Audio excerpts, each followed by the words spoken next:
Good evening, and welcome.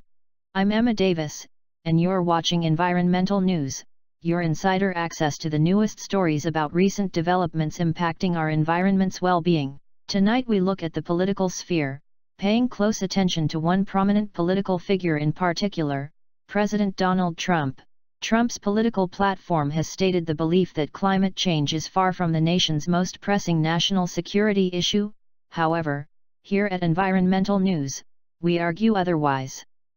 Days after President Trump swore in an executive order to push forward the construction of the Keystone and Dakota Access pipelines swiftly erased the victory that came after many months of peaceful protests against the Dakota Access pipeline, headed by the Standing Rock Sioux tribe and supporters who strongly believe that the pipeline would mean inevitable contamination of their water supplies, while disturbing sacred burial grounds and archaeological sites.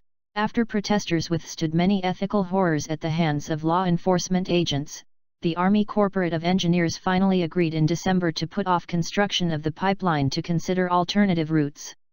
Environmental activists were quick to voice their disapproval of Trump's order, stating that even after just 4 days in office, Donald Trump is already turning out to be a dangerous threat to our environment.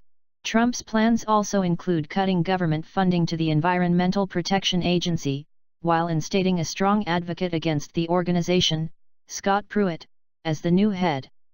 While funding is pulled from the United Nations climate change programs, the United States will back out of the Paris Climate Agreement, therefore canceling the clean power plan that would work to reduce carbon dioxide emissions. Less environmental protection will inevitably cause general health to decline, as air and water pollution alone will mean increased risks of heart and lung problems. If we do not focus on what goes into the atmosphere, we will turn a blind eye to the effects it will have. As a result of extensive gases being released into the atmosphere, especially carbon dioxide, the ozone layer will continue to deplete. Global climate change will pick up speed, rising at astronomical rates each year. Cancers will become even more common due to increased radiation. Acidic rains will contaminate water supplies, damage crops, and destroy forests.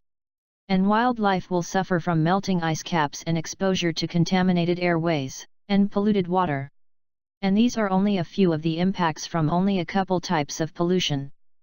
That being said, every day matters if we are to fix our planet's future, and it all starts by accepting that this is not an issue that can be put off. Threats to our environment are real and happening now. Until next time, I'm Emma Davis and this is the Environmental News.